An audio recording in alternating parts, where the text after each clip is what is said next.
Welcome back, everybody. We're here on Crit Miss on a Tuesday night for another episode of Vecna, Eve of Ruin. My name's Mark Hillman. I'll be your Dungeon Master, and we are joined by our regular cast of, I don't know, what do you think? Heroic peoples or potential villains? Inspiring heroes. Inspiring heroes? Yeah. If we're talking about me personally, then yes, hero. If we're talking about my character, I don't know. It's up for debate. Yeah, we'll see how it goes. All right, well, welcome everybody. Welcome. We're gonna do our usual thing of getting everyone to give us a bit of a recap from their character's perspective to earn their hero point. And then we're going to jump straight into it because as we left off last week, the one thing I remember is that we were definitely in the middle of a fight that just started and it was not looking great for Veltari. So let's get through the recaps quickly and get to things I'm sure Rob's feeling a bit nervous about that. Speaking of which, Rob, that seems like a good place to start with the recaps. What do you remember? Nice.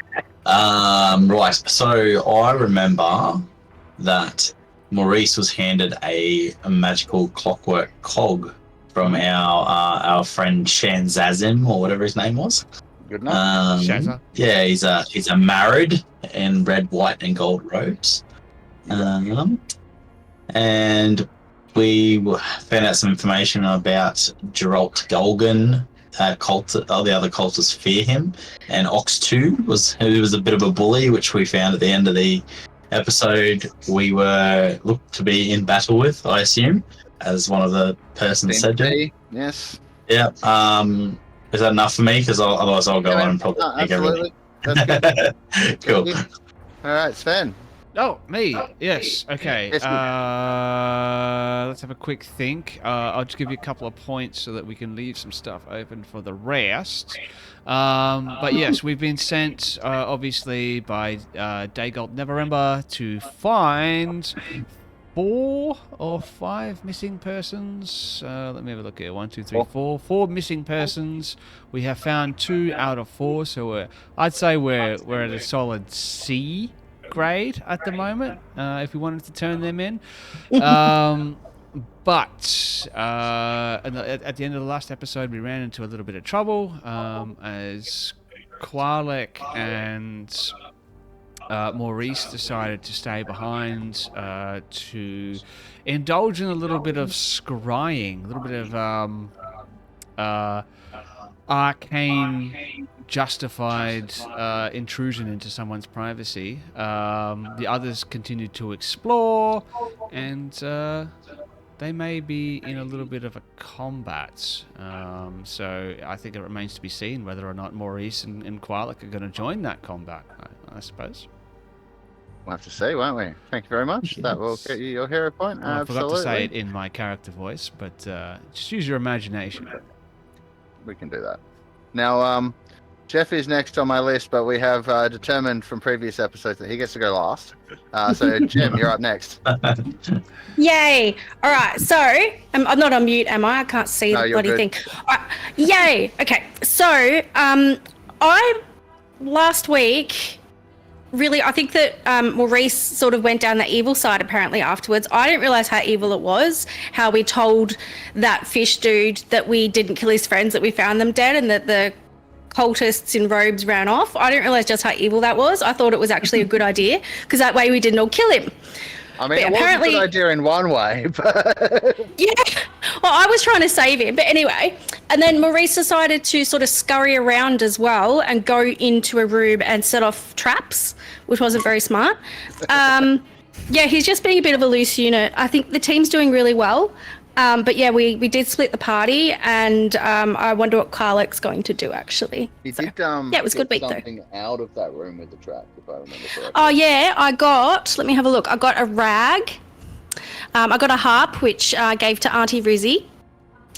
There was some paper with an important secret about Neverember, and it's something about Adriana Lassard Settle, I think. These are my notes. And then necrosis on rag. So I think that I gave that to Qualek, so he's going to use that to hopefully scry. Yes. Lovely. That's where that works. You may have a hero point. And speaking of Auntie Rizzy. Yes. I'm going to pull my card for today. Hey, Today's here we card go. is the Ace of Clubs. The Ace of clubs. of Big Clubs. club. The Ace of Clubs, which I understand to be the Vulture card. Vultures obviously being scavengers, creatures associated with incoming death and with just recently completed death, but themselves not necessarily being a sign of death itself. They are survivors. And just like the Vulture, we may find ourselves in a difficult spot during this adventure, but we will survive and we'll make it through. That's my I will survive. The piece of intel that I'll share is that there were 4 bells that we just passed in the hallway, with the chord progression of C, F, A, and then C, an octave higher. This music theorists will recognize as being the 1451 series, which is possibly the most common series of notes of all time. So, yeah.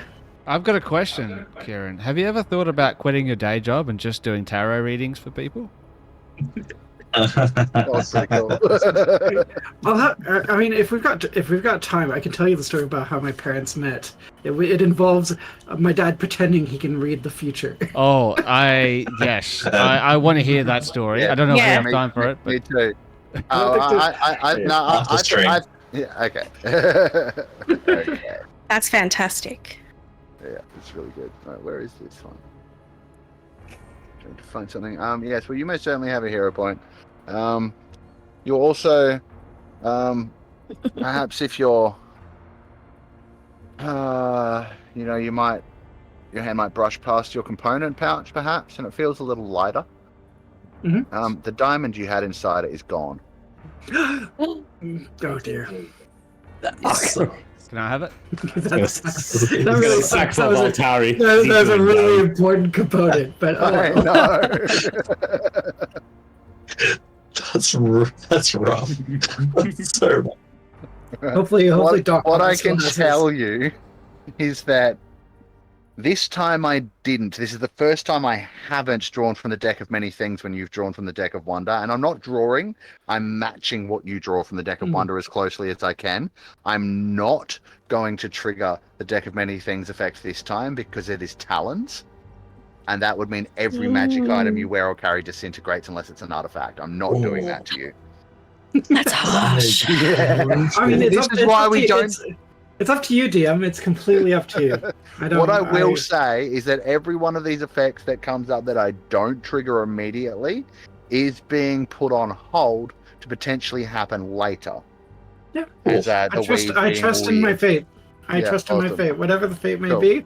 Excellent, excellent. Cool as.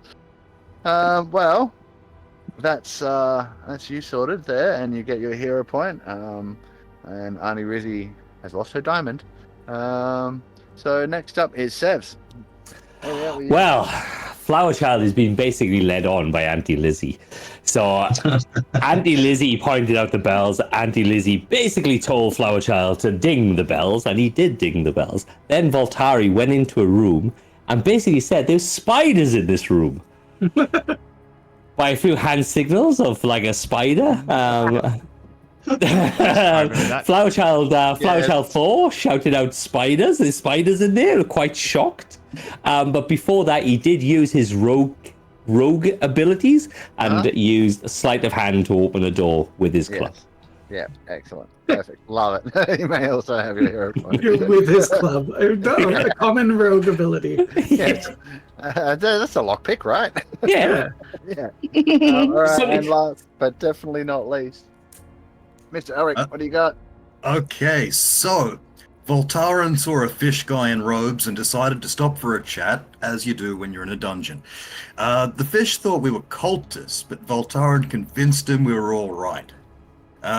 Been there a long time, that's a lot of details.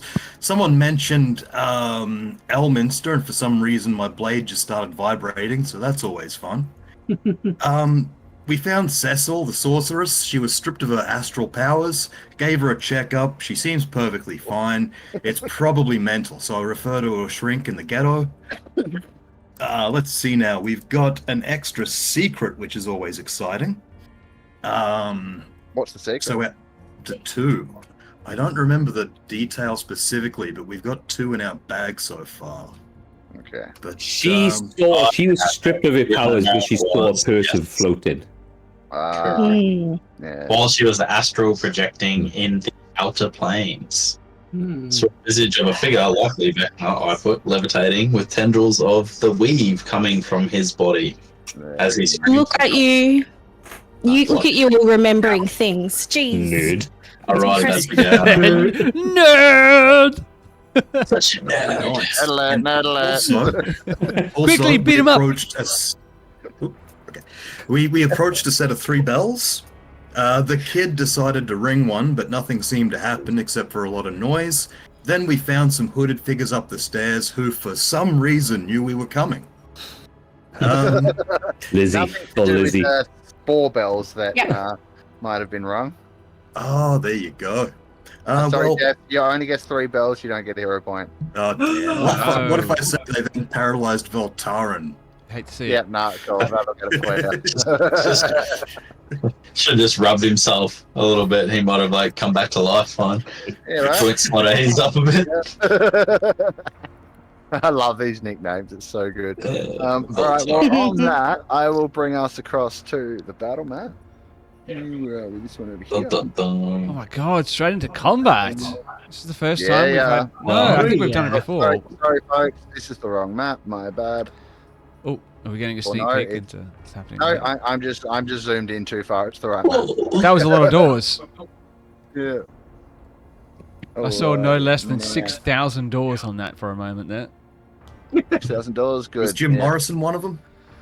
That was good. I enjoyed that.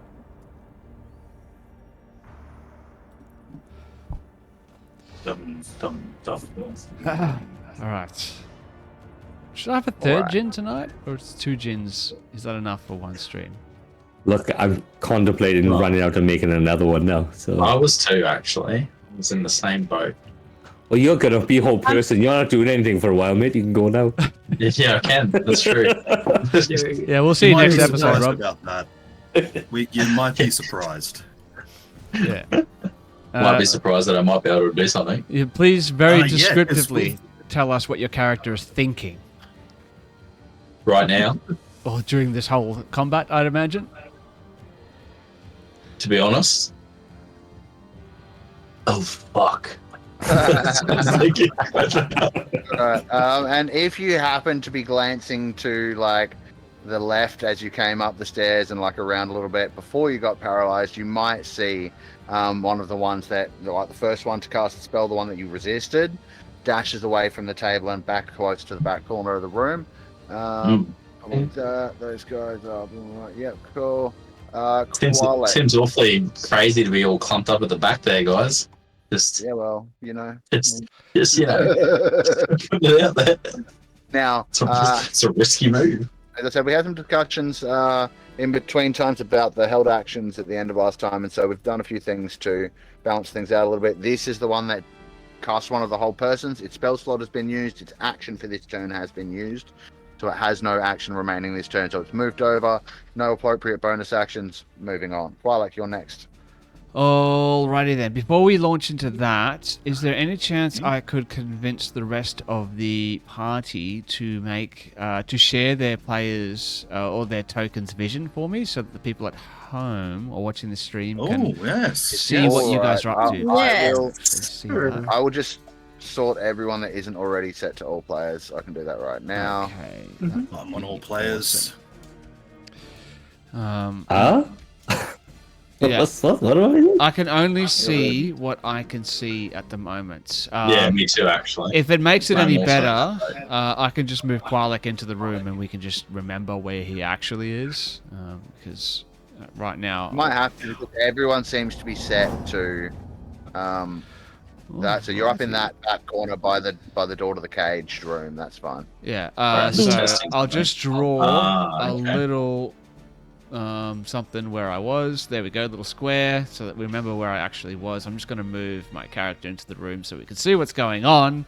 And before we get before we dive into what Qualic is doing at this point, Skittles, Skittles, what's up? Just drew a new card. Skittles. I forgot how to speak English from the deck of Plane of Ruin. And this one is Psychic Overload. All creatures have advantage on Intelligence, Wisdom, and Charisma saves, and whenever a creature takes psychic damage, takes an additional 1d8 force damage. I need to make more of these cards. I was doing that this afternoon, but I ran out of time. But that is what's on the board at the moment. As for what Qualic is doing, when we ended last episode, Qualic had actually begun casting the scrying spell. So if you can imagine it in your head, Qualic is back in that room. And just to clarify as well, Mark, are those stairs going upwards or are they stairs going down? So they are going upwards. So they go down into the center room where the bells are on either side, and they go back up.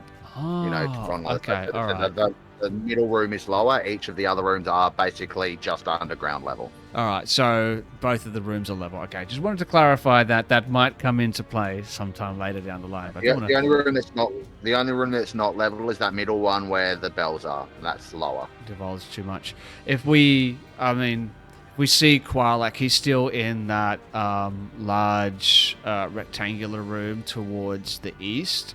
And I think Maurice stayed back with him as well. And I think maybe we can see Qualic as he's got like this sling bag that he sort of carries around with him. Most of the time it's sort of covered up by his robes and his cloak that he wears. He's got his robes pulled aside and he's like digging through this sling bag and he's like pulling out all these weird items. There's like a newt's tail and a bag of bat guano and all these different spell components, and he's going through them and he's like, no, not that one. No, that's not it. Where did I leave it? And he pulls his hand out of the bag and you can see in his little simian paw, he's holding this fist-sized dark red velvet leather bag. It just sits in the palm of his hand. And he's like, yes, here it is. And that'll be the end of his turn as he continues to cast his spell. Nice. Thank you very much, Doc Hobble. Okay. You are. Now, I have a plan. Would you believe it? So, I'm going to step over Flower Child, which takes me 10 feet. Do I lose any movement for that? Technically, you should. Okay. In that case, It's difficult terrain to squeeze through a space there. So that means I've moved 20 feet to get where I am. Is that right? Yes. Okay, that's all good. I Were can you, still wait, move. were you one square behind him? Yep. Only 15, so it's 10 going into the square and 5 coming out. You don't have to do it Okay. twice. Yeah. So 5, and then we've So you're got 20 another feet 10. Yep, up to 20. And this is when I shall cast Lesser Restoration. Oh. Hey Geoff, Yep. you and Rob are both gonna fucking hate me. Counterspell. Yeah, the guy in the corner. Damn. However, the new counter spell is a little different than the old one. I'm mainly using it now because, I mean, one, how can I not? Because the bad guys are going to fight properly. But also, it's changed. So, here's how it works. Oh, you get a save. You get a save now. Constitution. Okay, yeah, Wow. so you attempt to interrupt a creature in the process of casting a spell. The creature makes a Constitution saving throw. On a failed save, the spell dissipates with no effect, and the action, bonus action, or reaction used to cast it is wasted. If that spell was cast with a spell slot, the slot isn't expended. Oh. Okay, so roll me a Constitution saving throw. The DC of this is, I'm not going to tell you. Probably under 24. Ah, well, now Oh that's my a roll. So, boom, you push through the counterspell and manage to cast Lesser Restoration. Veltari, you are no longer paralyzed. And Doc Hobble, you have a bonus action remaining and a little bit of movement, I believe. That's right. I've got 5 feet of movement, and I'm going to step this way, and I'm going to say, hey, do you mind? I love it. Of Love it. course, at this point, I'm using my bonus action to make sure I've got my glaive at the ready. Very nice, very nice. All right, cool. That sounds good. And that will mean it is now Valtari's turn. Not paralyzed, ready to rock. Let's go. So as Doc Hobble looks towards and does his movement on Valtari, you see his body relax, almost like you just rubbed him with Voltaren. And he looks to the group of I assume he would know quite well what these people are by their attire. I mean, they definitely look like Mark, cultists. can you describe them? Yeah, so these guys are all in black robes.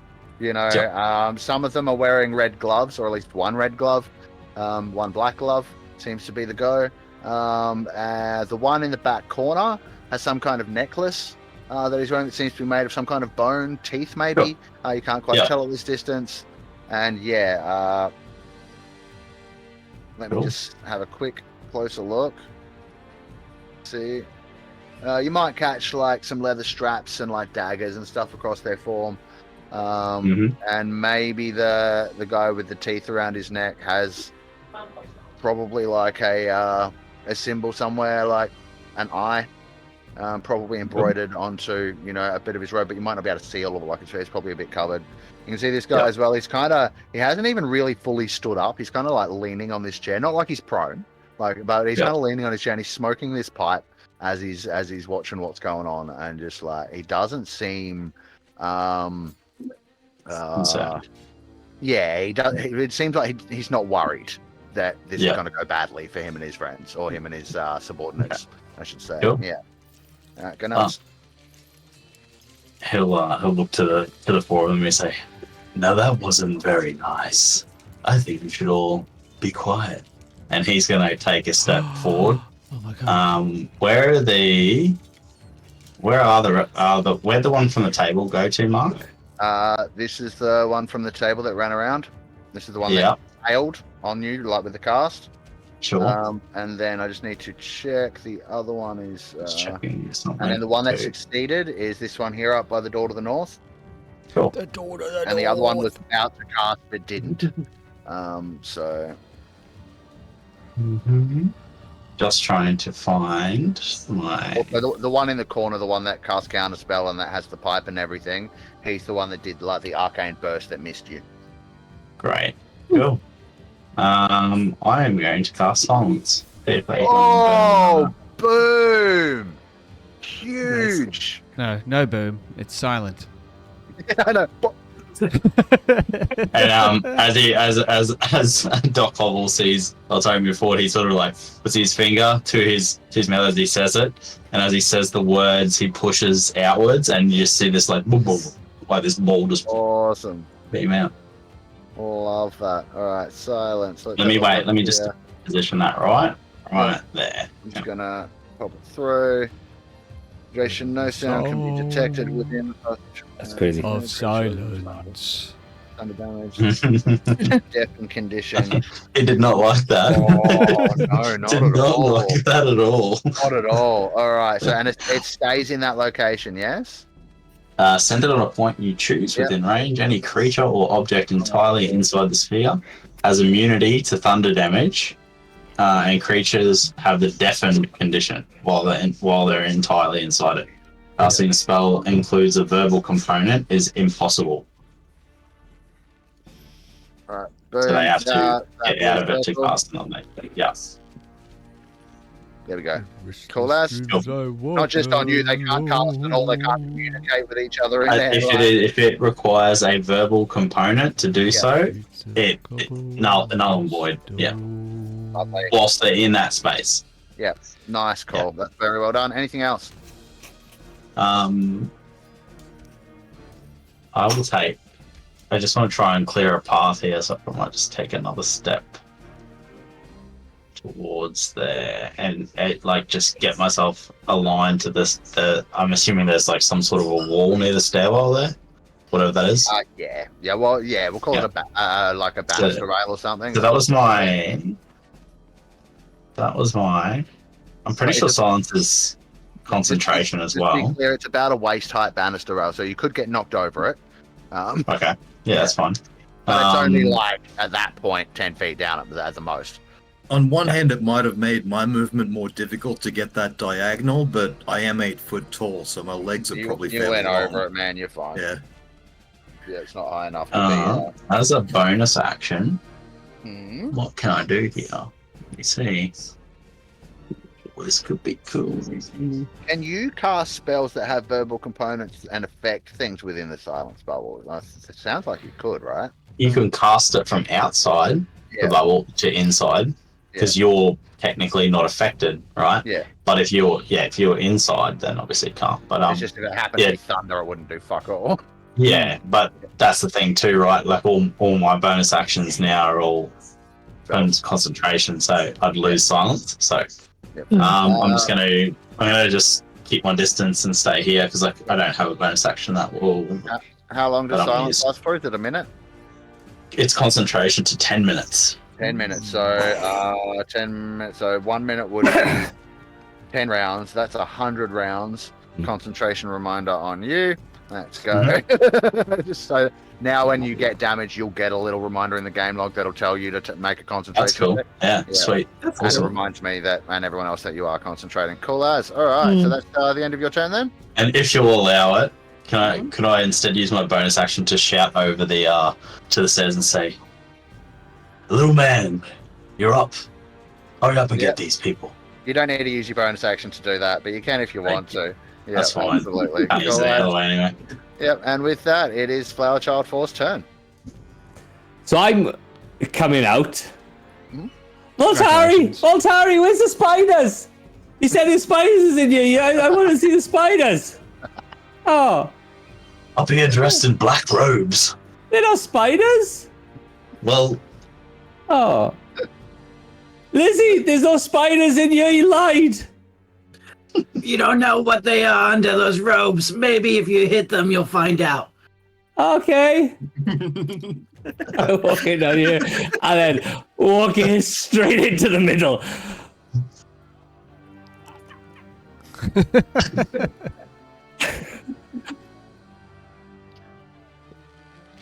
We should cast this spell more often. Good.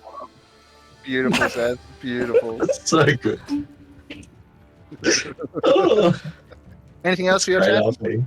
No, but I look at this. There's a certain thing that has to get me into rage. I don't go like Flower Child doesn't go into rage by himself, so he just walks straight. There's no spiders in here. No problem. All right, next up, it is Ox2's turn. Let's see if he can do anything without verbal components, shall we? Nope, not that one. Not that one. Not that one. Not that one. Jesus. All that one. Is he worried now? Maybe a little bit. Look, he can still counterspell. Oh, wait. Oh, no, he doesn't have that. All right, that's not a spell. Okay, he can do something. Woo! I like That's to fucking think that they hilarious. were like midway through surrendering when he cast the silent spell. They're like, no, wait, let's. And that's all you heard.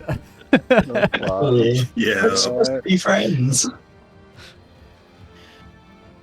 They're about to warn us of the terrible reality-ending danger that is looming over We're us. friends, guys. Yeah, We're just friends. We're just friends. We need to tell you about the. we're just cosplaying. We just So, Veltari. Yeah. This guy scowls at you. He stands up now. Is that all he can do? Scout Taps the ash out of his pipe, loads it up with another little bit, and lights it with just a little flick from his flame, and then he kind of like waves the pipe towards you 3 times and sends 3 arcane bursts in your direction. So we're gonna have 3 attack rolls. This is a 9. Nah. Another 9. And a 24. That's a bit better. You are going to take 11 force damage as you get smashed in the chest by this burst, and I'm going to need a concentration check from you, please. DC 10. Yep. On save, is it? Yeah, con save. pass 20. Yeah, absolutely. Christ. He's gonna shake his head. It looks like he's muttering to himself, but nothing can be heard. He dashes across to this door, pops it open, and runs through into here. Wow. Yep, that's his turn. Up next, we have That's a one way memory to of spin the Vecna. crowd out. Yeah, which one is it? This one? Who can't cast spells yet? Okay, cool. So he's going to go this way, pop this door, and disappear up here. So it's, 5, 10. Cool. No problem. Next memory of Vecna is this guy. Now, he held an action.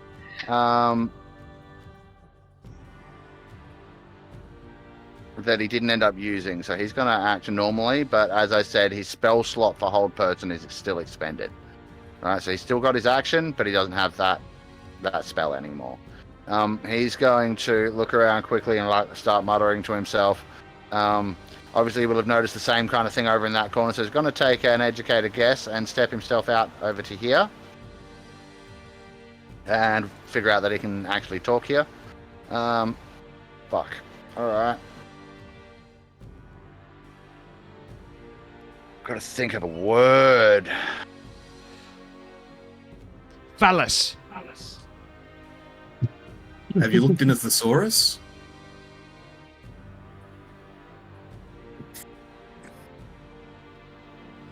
Oh man, new command is bullshit. New command is bullshit. I'm gonna let this guy use old command. Share in the chat log. What's you know what? I'll look up the new. Why is it? spell. Explain. I want to hear why. Hang on. Because you know how old command gave you the list of suggested commands that you can use? Mm. Even though I'm sending it through. This one just said you can choose from this list. It's not a suggestion. These are the things Yeah, you right. can do. There you It's fucking so yeah. It's so shit. So limited. I'm going to say that in the case of command, because I like the creativity of coming up with different words, and I'm going to allow this for players as well, that he's going to try something else. And so Don't worry, he checked our sheets to make sure we can't cast command before making that ruling.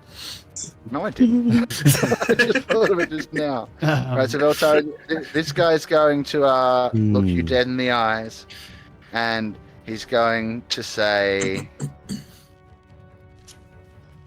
distracted. I need you to make a wisdom saving throw or drop concentration. I was going to say I'll make a wisdom saving throw. unconcentrate isn't a word, but I know. I'll do a wisdom save. That's a 22. You're all good, mate. Thank you. You are all good. And so that didn't work. He curses a little bit. And then, having only seen the three of you, right, he's going to hop up onto the table here and hop up over the banister railing and down here. He's going to take, like, I'll say that's 2d6, that's 15 down to there. He's going to take 9 bludgeoning damage. And then I'm going to give him a quick check to see if he falls prone or not. Let's say a dexterity save. Nope, he's okay. At which point he sees Auntie Lizzie. Oh, wait, are you invisible currently, Auntie Lizzie? No, I'm No? not. Oh, yeah, so sees Yeah, Auntie I'm- Lizzie. Shit. Okay, then. And, like, moves towards you and begins reaching for a dagger. And that will be the end of his turn. Okay, so he's not attacking me. No, he's already used his action to cast command on Veltari with no success whatsoever. Cool. Yeah, and it is now Maurice's turn. Now, I believe you're back in the room with Qualak at the moment. Yeah, so I'm thinking that Maurice would probably go to the door and then use his spell where he can communicate with someone to ask Lizzie if they need a hand Okay, before he does why? anything. What Because reason do you have to think that they're in trouble? I can hear noises. I We heard heard these the bell. gongs go off. Recently. I heard the bells. I You heard heard the the bells. bells? You wouldn't I have heard the much else bells. since, especially since Wouldn't have heard someone much died. else. No, maybe not. Not a lot. Oh, Maybe no, that's some- true. Maybe those guys yelling Alright. back and forth a little bit, like Cloudchild and Auntie Lizzie and Veltari talking to each other a bit, but I don't know if you'd be able to make Okay. it out from over there. All right. Well, would it be part of my go to talk to Qualek and say, what can you see? Because I'm next to him and he's scrying before I make a decision. You can definitely do that, and Qualek may answer however he would like. Yeah. Yes. So Qualek, what's happening? They're quiet. There was so much noise, and now there's nothing. And he's still holding that like dark red velvet bag in his hand. He's like, whatever they are doing, I do not know. I cannot see in that room any better than you can. But give me just a moment, and we will see much, much more than what mortal eyes can perceive. Qualek really doesn't know what's happening any more than Maurice does. He's so focused at the moment on his spell casting. He is pretty much oblivious at this point to what's going on around him. Cool. Maurice, that was a short enough exchange. It doesn't cost you any actions or anything, so consider that freebie. And you can still do whatever you would like. There's no reason that you can't go and investigate if you're curious. No, I don't think Maurice would do that. I think he'd be a bit more careful. I think he'd actually, because it's all feeling a bit sus, especially with the loud bells, and we know that there are a lot of enemies here. So I think he might actually cast greater invisibility on himself. Nice. Just so he can stay there. Yeah. Absolutely. Yeah. Not a problem. All right, so you are invisible. Anything else? Bonus action? No, that's pretty much it. Yeah, whatever might be happening with them, I am sure that they can take care of it for themselves. Maurice, I have seen that you are quite capable yourself as a spellcaster, yes? Yes. Then bear with me. Perhaps you can help me with the casting of this scrying spell. Happy to do so. Okay, in that case, Maurice, make me a spellcasting ability check. So you're a charisma class, yes? Just roll me a charisma check. Yes. Yep. This one. 23. Wonderful. Okay, so including this round, for every round that you guys both spend on the spell, it will halve the time required to cast it. Great. Thank you. All good. I know that doesn't make a huge difference, Sven, but I think that's, mechanically reasonable. If you both focus on it, it'll happen a lot quicker. That's great. All right, next up, Auntie Rizzy. Rizzy. So I see this cultist in front of me. You said that they were wearing one glove, right? One red glove and the other one is black. One red glove and the other one's black. I'm gonna say to them, what, you forget the pair? you using leftover gloves? And I'm gonna cast a vicious mockery on them. Nice. I knew that was coming. What kind of save is that? Wisdom save. Please.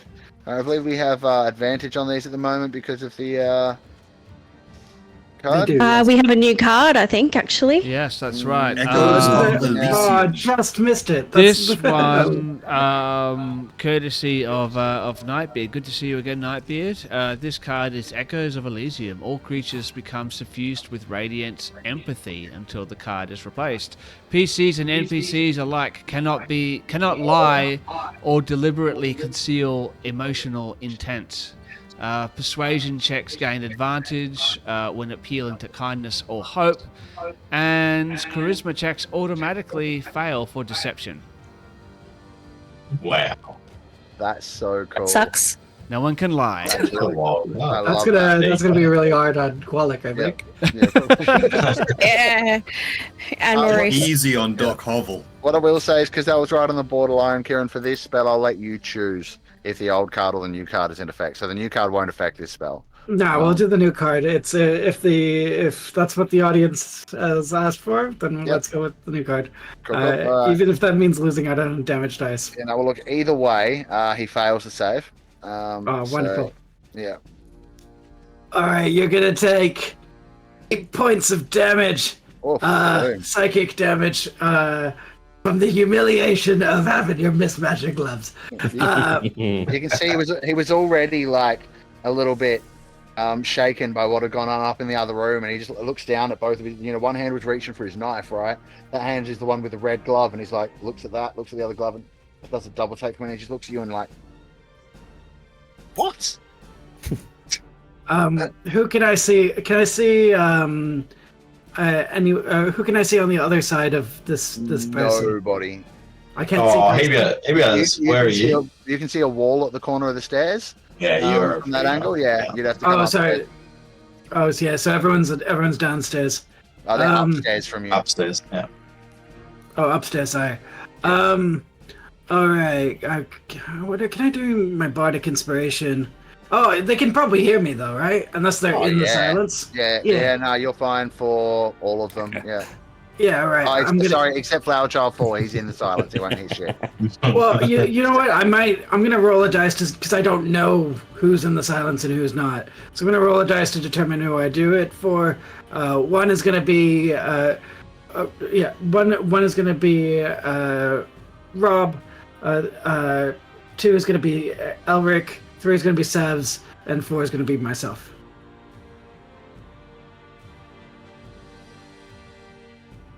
Right. Hey. Yeah. Nice. Bardic inspiration for you. D8. Sick. Can you remind me what that helps with? Is it with to hits as well, or is it so it's just any checks? It's one. If you fail a D20 test, you can add a D10. Sorry, a D10 to your roll, D10, and wow. add that to the total. Yeah, nice, cool. It's great. Very cool. Very, very cool.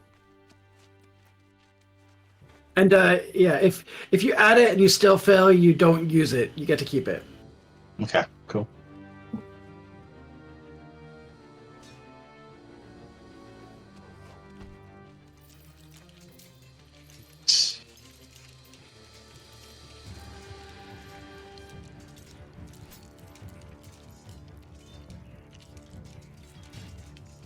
Where are we at then? Well, that's the end of my turn, Mark. You can see me doing this. Big, Pretty much. big grin on his That's face. what like, Mark's doing at the moment too, I'd imagine. Yeah. Yeah. What am I doing? There he is. Nothing. We're waiting to see what we're doing. I was trying to figure out who all had bardic inspirations that had disappeared. I know Doc Hobble had one, Valtteri just got given one. I know there was another one. Anyone? Yeah. Bardic inspiration tends to expire after an hour, and we did a short rest. So the only people who would have it would be the one I just gave, and Doc Hobble, because he got that special 24-hour one. Yep, cool. That's all right. Awesome. In that case, we are back to the top of the initiative. And that means it's this guy's turn over here, and he's still stuck in the middle of a fucking silence bubble, which he's really not very happy about. Let's see.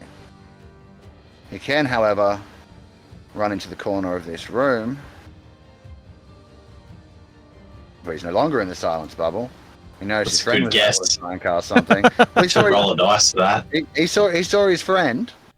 Yeah, true. Cast a spell that, as much as it failed, he was still able to cast. That's okay. I'm just pulling your chain, mate. Now, this is the one that cast and failed, so he doesn't have a hold person left. None of them have a hold person left. All right, he's going to use his bonus action. Oh, Thanks for telling us. I already did tell you guys that part anyway. He's going to use his bonus action to cast Spiritual Weapon. Oh no. Just let me find this guy. ELD Heartseeker Blade that can appear here. Right. Now, this is a new spiritual weapon which I haven't used in a while, so let's see. You make one melee spell attack against one creature. Yep, cool. Move it that far. Alright, it's the main difference is that now it's concentration. So let's give this guy a concentration marker. And does it act on his turn, or does it act on its own accord? He has to use his bonus action to make it do it. Including like this turn, he can make it attack. So it is going to attack. It uses his spell attack modifier, which is this one. It's attacking Valtteri. That's going to be a 17 to hit. does hit. Well, sorry, you are going to take a D8 plus how much? Spellcasting ability modifier, which is a 1. D8 plus 1 force damage from the spiritual weapon. There's going to be 2 force damage, and I'm going to need a concentration check DC 10, please. Mm-hmm. These guys are all spellcasters, so they're very much familiar with the idea of concentration and trying to break it. Oof. 18. Pass, no problem. So that sucks for him. And now how far? I think he used his entire movement to get there. He did. With his action. Oh, not allowed to use that as a fucking throwing weapon, apparently. Right, no problem. With his action, he's going to dash. And,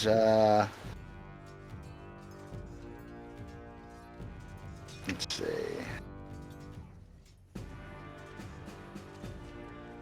I think he's going to head to this door and duck in with the boss man.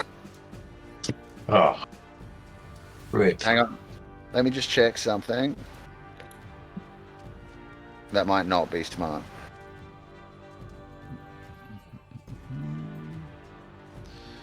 I would imagine the spiritual weapon, he needs to be able to see what's attacking, right? Nope. No? Not Really? at all. No, you create a floating spectral force that resembles a weapon of your choice and lasts for the duration. The force proceeds within range of a space of your choice and can immediately make one spell attack within one creature within 5 feet of the force. On a hit, the target takes blah, blah, blah, blah, blah. There is no... and then it says as a bonus action, you can move it up to 20 feet and repeat the attack against a creature within 5 feet of it. There's no thing that says you have to be able to see. Okay, alright. Oh, yep, not anymore. Boom, boom. That will be the end of his turn. Next up, alright, cool. So you will notice that across the hallway, one of these doors is already open. And another one of these guys comes rushing out into what is unfortunately a silence bubble. But he's gonna charge straight at... Oh, hang on, let's be smart about this, buddy. If you're just outside the silence bubble when you start, 3 to there, and then can you still get there? Yes, you can. Right, he's going to step outside the silence bubble, use a bonus action to cast another spiritual weapon. Wait, where is this dude? He's in the next room, but he can see through the door. Hang on, I'll unfog the room. Would he know there's a silence bubble there? Yeah, I was going to say, how would he know? I'd imagine he might, like, step into it, stop hearing things, and then maybe step back out again, yeah? Okay, so he started his turn, like, around the corner just in the silence bubble. So he was under the effect of the spell when it was cast. He's moving over by, like, 3.5 feet, casting the spell in, and then running through the door. Yes? Mm-hmm. So has anyone attacked Flower Child yet? I feel like... Someone's about to. No. Alright, so spiritual weapon. Alright, tokens, another one of these. So this is bonus action. That's rude. I know. I've done nothing to anybody. Does a 16 hit you, Flower Child 4? Yes, it does. Alright, cool, no problem. So basically, from where you're at, just this this sort of like shimmering, you know, translucent blade appears and then just goes and slashes across you. You are going to receive 4 points of force damage. Let's put some concentration on this guy. And then he's going to use the remainder of his movement to charge out and use his action to attack you with his blade. +4 to hit. It's up 16. 16. And that's going to mean 5 slashing damage and 11 necrotic damage. So 16 damage? Yes.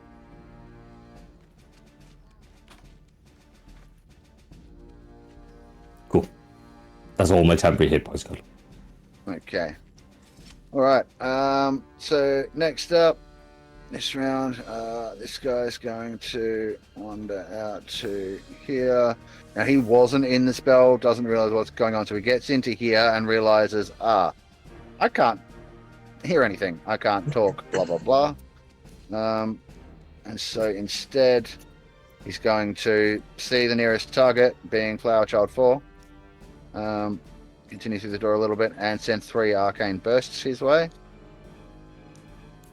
So it's going to be a 22, a 21, and definitely. a 21, so 3 hits. Ooh. So we're going to have 20 force damage. Ooh. Rolling rocks 18. tonight, Mark. Yeah, and 20. So that's a grand total of 58 Oh. for those 3 attacks. Jesus. Oh no. Step into the room, take 2 more steps that way. Because Who he's still took on that the damage? double. Hey? Who took that damage? Flower Child 4. Jesus. Okay. Oh, Right. God. Let's see if there's a bonus action he can do. Nope, that has a thingy. Yep, alright, so that one moves around to there, and there's nothing else that he can do, being silenced and all. Kralek, you're up. Yeah, no, Qualak is in the room. He's still holding that black velvet bag. It's still like cradled in the palm of his hand, and he sees Maurice just disappear. Right? Maurice is still whispering to you, though. Like, I'm still here. I'm here. Where did you go? What? Are you? I just... What? Why did you turn invisible? Well, I don't want to stand out. You You don't see me, but I'm here. I'm here. Qualak like looks around the room. He's like, stand out. What? I'm Hadosi Wizard standing in the middle of the room by myself. Yeah, but I'm invisible, so if someone comes in, I can get them more. I can be like, pow, pow. Just do your thing. I'll help you. Yes. All right. Now, I noticed earlier you are a spellcaster. Yes. Yes, I am. It was quite impressive what you did in the other room. Yes, I'm a sorcerer. And Qualak pulls on the drawstrings of that little bag that he's holding, and he flips it upside down and pulls the bag away. And inside, I imagine we can see like this fist-sized black crystal sphere that he's holding now in his hands. And he's like, starts to wave his hand over the top of it, and he's like, tell me, I did not see a spell book among your items. Where did you get your power from? Well, I don't know. I grew up under a waterfall amongst snakes. But I've always had these really weird abilities. They've gotten stronger as I've gotten older, and because I'm so old, now I'm very, very powerful. People have said I'm a sorcerer. I'm not sure. Things have gone very wrong before when I've done magic, for me and for other people. But yeah, it's something I was born with. Did you have to learn from your books? Do you have any innate magic, Alec? I was not born with any sort of innate arcane abilities, or it did not come to me easily. Everything, every sliver of power that I possess, I bled for it. I Respect that. burnt skin, burnt hair, ridiculed by my peers. A Hadosi wizard. How do you think that sounds when you tell people that Hadosi wants to be a wizard? They would laugh at me. They would say, ha ha ha ha, Hadosi cannot be a wizard. But I think I will be the last one laughing. I was the last one laughing as I stood over their burning corpses. And he waves his hands over the top of this crystal sphere, and he's like, behold, Abaventi Excelioth. As he waves his hand over the crystal, you see that inky blackness within that crystal start to swirl around inside like a maelstrom of like dark, angry energy that sort of reflects what's inside Qualak's heart. And I imagine that's the end of his turn for this round. Alright, and back to Doc Hobble. Okay. Well, I've got this weapon in my face. It's quite a bother.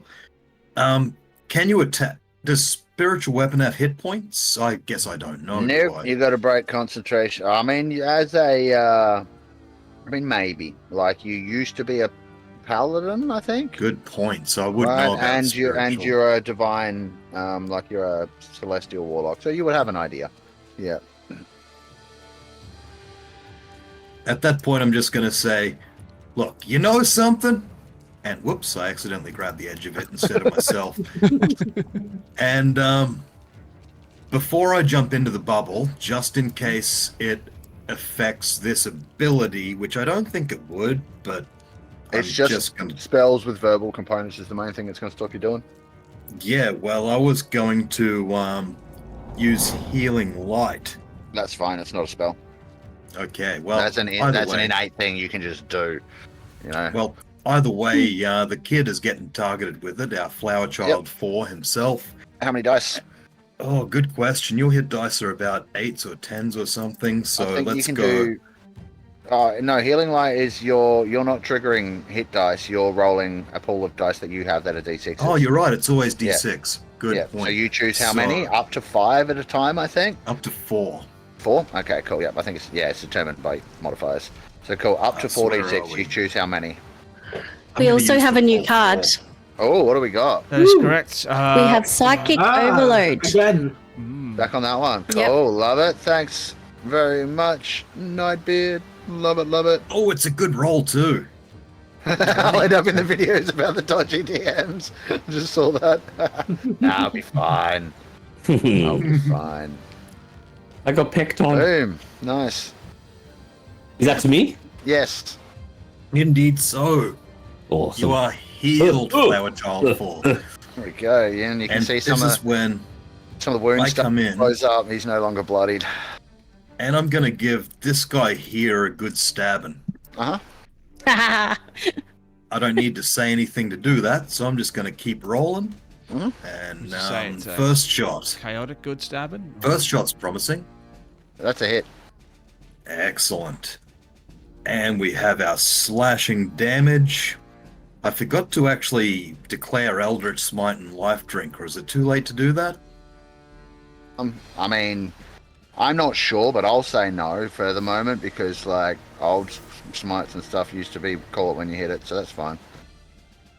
And there we go. So another -5, cool. So how much damage is that in total? 11, 14. Alright, so it'll be a DC 10 concentration check. And Yep. I add the Life Drinker to my health. Yep, and I mean, well, hang on, you're already pretty full, so is it temp HP it gives you? Or is it... No, it's just healing. Okay, do you need healing at the moment? Because you're on 98 of 84. I'm 82 of 84 without the Without the 10 temp? hit points. Yep, alright, cool, that's no problem. Alright, now the Heartseeker Blade, Heartseeker Blade, the spiritual weapon next to you vanishes. You broke his concentration. Nice. Yep, Did first shot, it well get done. a attack of opportunity on me before I got there, or Why would it? okay, just making sure. It's not a creature.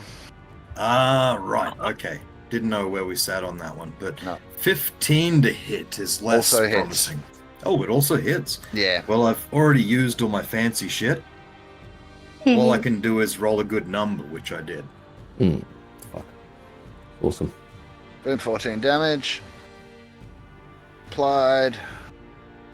Off. Not good. He ain't looking great. You've just cleaved a great big gash across his chest. And, At this point, may I just look Mhm. over at Flower Child, who's covered in darkness at the moment? And I'm like, what the? Are you alright, kid? I guess you'll find out on his turn. I feel like this is something that's gonna... Yeah, cool. Alright, anything else, Doc? Bonus action, a I've little bit of used movement. everything up except item action, and I can't use a single item action to drink from my flask and put it Item away. actions can like I? you're thinking of don't exist anymore, Geoff, so no. Right, gotcha. Cool. 2025, damn it. 2025. Yeah. Alright, Valtari, Yeah, I'm done. your turn, buddy. I'm gonna say I can see what's just occurred, and they'll feel that sort of like change in Fairchild. So like it hasn't actually been his turn yet, so he hasn't actually raged. So he's let me go back. I think he's just switched his token, waiting, getting ready. Yeah, I was too early. Yeah. I'm just gonna. I'll preface this. Nice switching though. I feel a surge of energy in him. Is all I'll say. Like just. All right. Yeah. And I'll say I think they've got this one covered to myself, and Valtaro is going to draw both his blades, and he will step into the silence. He's going to skirt that one and go for the one behind. Should have enough room there. So 10 feet. Yeah, you'll be able to get right around easily. Up to the other. Yeah, cool. And I'm going to take some swipes at this guy. Go nuts.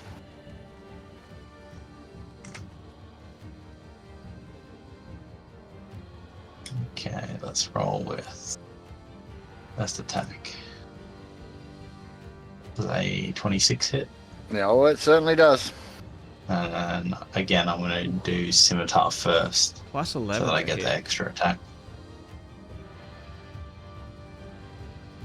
So 8 damage for the first. So he'll go scimitar, then he'll go short sword, then the extra attack with the scimitar again. Sure. Next one is 22 to hit. It's So 10 points, so 80 in total on this guy so far. Yeah. And then I believe I roll to attack with this, but I don't get my additional damage bonus. Is that correct? True. Yeah. Unless you have the 2 open fighting. 26 to hit on that second scimitar one as well. And that'll be... Okay. So just take 6 off that. So that'll be... No, it's only 4 points. It shouldn't have given the 6, I don't think, does it? No, it did, but... Yeah, so that's fine. Cool. Done. You're still looking reasonably healthy. You've flashed and stabbed at him a couple of times, right? Movement. Bonus action. I am going to not do that because... Oh, wait up. Let me just see what that does. You go ahead and try and cast the spell. No, Valtari, it was actually... I might even...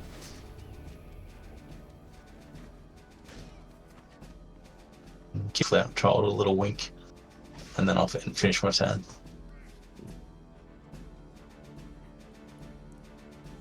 Next up. All done. Let's see. Yep. Too easy. Let me this one. Turn. Gets to hear and notices the silence bubble. Has a bit of a. Should probably come down the stairs. So, okay, that's a situation. Back up the stairs to the point where she can hear herself again. You guys are fucked. Who the hell is that?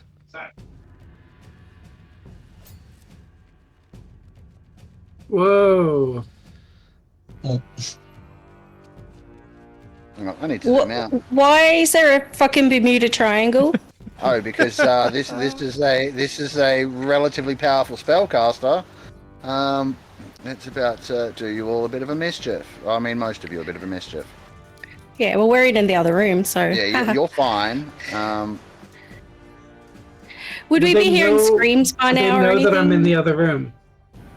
Hey? But they know I'm in the other room. No. I imagine like, too. From the so angle... would who know that? Yes?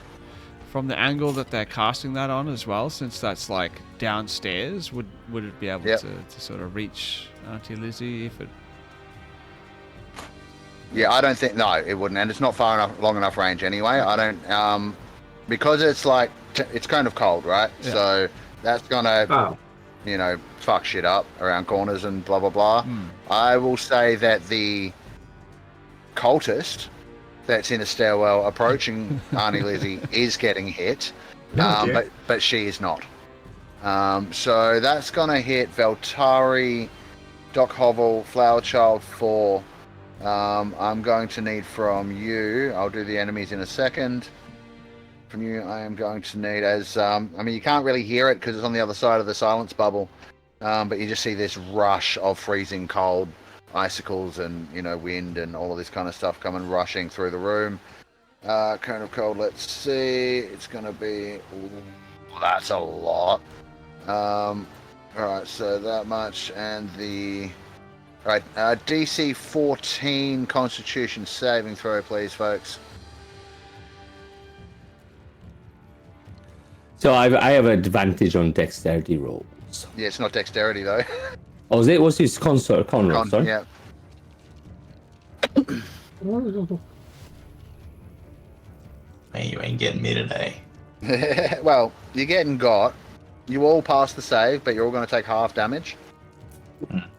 Alright, okay, not too bad. Alright, so full damage is 33, which means half is going to be 16. 16. Cold damage. 16 points of Frosty the Snowman damage. Yep, and now I need to do the two bad guys that get hit. Go quick rolls. What did we say it was? It was 14. It's Constitution. The damage roll is 33. Half damage there. Let's roll it. They both succeed. Apply damage. Did it apply? Yes, it did. They both look very much on their last legs. That will be action. Most of its movement. I think it's got a little bit left. You need a con save from me as well. For concentration? Yes, I do. Thank you. With that, I think she will just use her last bit of movement to duck around the corner. And you pass. So, yeah, you do. Yeah, that's not a problem. All right, that is the end of her turn, and it is now Flower Child 4. All right, so I'm still in the thing. You can see my pipe hit the deck. Let me just change my guy. Here we go.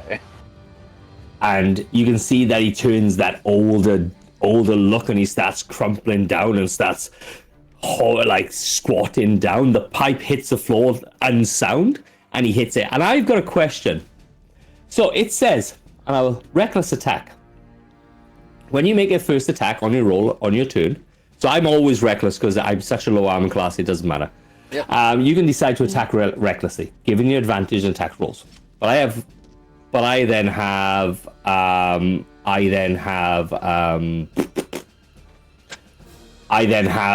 brutal strike. Brutal strike. If you use reckless attack, all right. So I can add for brutal attack 1d10. But if I use frenzy, which I do automatically because I'm using reckless, I get an extra 3d6 on top of that as well. Yeah. So I'm just checking with you first. I'm going to go look because that's not the frenzy I remember, but we have changed editions. Look, so. I'll read it again. If you use reckless attack, which I am, and I said this before, even though I'm changing it for brutal, I still use reckless. You deal in addition 3d6, the same damage type as your weapon. So what I understand it is 3d6 plus 1d8 for my weapon plus 7, and then the 1d10 for brutal strike. Is that right? Sounding about right. The math checks out. Yeah, so there's that. And then where's brutal strike at? Brutal strike. Ah, okay. In order to do brutal strike, you have to forgo the advantage on the attack. Yep. So you may not have disadvantage on it. Yep. So I can hit him just as normal, but I'm going to do frenzy attack, which is 3d6, brutal attack, which is 1d10, and my weapon damage of 1d8. Yes, so long as you roll a flat roll. Yeah. And you may also apply a forceful or a hamstring blow at the same time. That's coming. That is. I want to see. I'm going to try and flavor it a bit. So this is my bar hitting the guy in front of me. Yep. So that's a 13 to hit. A guy in front of you. That just hits. Okay. So this is my adamantium bar.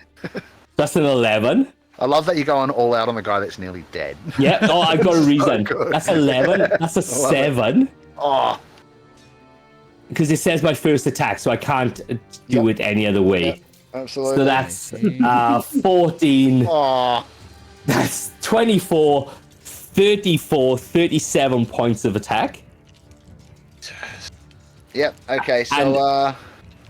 And then for my brutal strike, I want to try and thing it. So instead of hitting him 15 foot, I grab him and walk him 15 foot in the hit, and then I'm gonna throw him at this guy down there. I'm gonna throw the body. I'm gonna use what do I use? What's that one? Fuck me. I have a feature that allows me to use just random shit. Isn't it the bar throw one?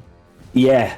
Yeah, you're proficient with improvised weapons. Yeah, so I'm gonna walk him and me 15 foot with this guy, and then I'm gonna throw him at this guy. Which guy? This guy. Yep. With the body. Yep. So I'm just gonna pick this up body and just launch it at the guy. So let me see if I bloody attack it first. Yeah, cool. I have a +8 anyway, so I'm gonna just roll that. And that's a 13. That's a 21. All right. So look, this guy could cast shield. I'm not gonna do it though. Actually, you know what? I am. He's gonna cast shield, and it's still not enough. Yeah. And I'm just launching this body. I don't know how much a body weighs. I don't know how much a body is gonna do damage, type thing. Oh mate, hats off, I gotta say. All right, so first of all, the guy that you throw, the amount of damage you did to him, he's absolutely obliterated into paste as he hits Ox 2. Okay, like there's nothing left of him. You did so much damage to him that he would have been on -29 if we went into negative hit points. Okay, so I'm going to transfer that damage onto Ox 2 if he fails a dexterity save, but he's also still going to get hit from the impact, right? So the dex save is to save him from the extra damage. So let's have him roll that now. I'm actually going to use your hit roll as the DC, so he needs to do very well. No. So he's going to take the full 29 from the impact of this guy, and then roll me another D12 for weapon damage plus your strength modifier, because that's a body, right? Like, that's a full-sized human person. That hurts. Oh, 12. Okay, so that's 41 points of damage. What I'm going to do is go a step further and say you also knock him back into this shelf that's back here. He goes prone, and you notice, and I don't know if anyone else will notice this, but you notice something shiny fall down off of the shelf and sort of like next to his feet, and it's sort of glinting there. That guy is now very dead. In fact, he's so dead, his body doesn't even exist anymore. Shiny like a diamond? I mean, and because I've only used 15 foot of movement and I have another 25 foot, I'm walking in. Nice. And this guy's just on what? What? As he walks out, he goes, You shouldn't have hurt shouldn't, not allowed. As he walks in, that's my end of my turn. As I'm going to get another blood trail has been drawn as well. Oh, so good. All right, who's doing that? Hey? Who's doing the blood? Not me. Sven, is that you? I knew it. You love your little story. That is so fucking good. Oh, mate. All right. Oh, this isn't going to... I mean, that was epic. But this is also not going to be great for you, Flower Child. No, I know he doesn't. Ox 2 stands clearly out of the silence bubble, knowing that if he does his usual escape maneuver, he's going to end up right back inside of it. Misty Step isn't an option here, right? There's only one thing he can do about a raging barbarian in his face, and that's kill it with frost. Yep. So... He's going to cast Cone of Cold as well. Oh dear. Nope. I'm gonna have to. Okay, now it specifically says in Ox 2's description in the description for this room that the other cultists will try and avoid his spells, but he takes no care to avoid other cultists whatsoever. Really? Yeah. So first of all, let me roll some damage up for this guy. 1, 2, 3, 4, 5, 6, 7, 8 d8. 8? Yeah. Cone of Cold's a big spell. So that's a lot. All right, so I need Constitution saving throws from Veltari and Doc Hobble and Flower Child. 3 now. That's a 1. All from 3, please. Oh, well, you're taking full damage. I don't think he would hit me. It's a cone of cold. It comes out of the door and goes outwards. You can't shoot. But and you don't expect it because cones usually put off heat. I'm using heroic what do you mean inspiration to re-roll that. Well, if you're shooting a cone of cold out, right, and you've got a wall there, you can't shoot through the wall, so it would get deflected. What would happen if I used a flamethrower in that situation? It would go straight through the gap and start spewing out the other side. This is exactly what would happen with a cone template weapon. The same thing is applicable to you guys. Yeah. Mark, I'm going to use heroic inspiration to re-roll that con save. Absolutely. Go nuts. Yep. Yeah, fuck yeah. 26. You guys are getting turned into Mr. Freeze, and we're fucking just chilling. I will also use my heroic. No problem. You also, Valtari, you also have your bardic inspiration as well. Yeah, he's gonna need to do both of this. I mean, he's gonna need to. Yeah, the bardic ain't gonna help that, and he's definitely gonna need it. Well, bardic is a D10, so potentially. No. Oh, actually, maybe if you did really well. Yeah, but no. Okay, so all passes. So you're all gonna take half of 47. So that's gonna be 23. And then would any of the heroic inspos have helped there? Because I know a few of us still have them. The people that wanted to use them did. Okay. Yeah. Do we use heroic inspiration or do we use so let's do something to save confusion. Heroic inspiration is the new name for inspiration, so we're just going to call that inspiration. Yeah, and that's your regular inspiration. Everyone gets that no matter what at the start of a session. Right. Okay. Then hero points are the special ones that let you do the extra shit, and that's the thing you get from your hero from your recap. We used inspiration. Cool. Yeah. So if you're using a regular one, that's fine. Just mark off that you've used it. All right. So that is going to be 27 damage, Veltari. I need a concentration check from you on silence. This time it's going to be DC 13, and that is a fail. You're going to use my bardic. Do I have nice. To yeah. No, that's fine. Go ahead. Add your bardic. That's D10. Oh, can I just quickly, Mark? 7, 13. Not that I want to overrule what you're saying, but I was interested in the official ruling for whether or not Veltari would be targeted by this. Yeah. Again, not because I want to counter what you're saying or anything like that, because you are the DM.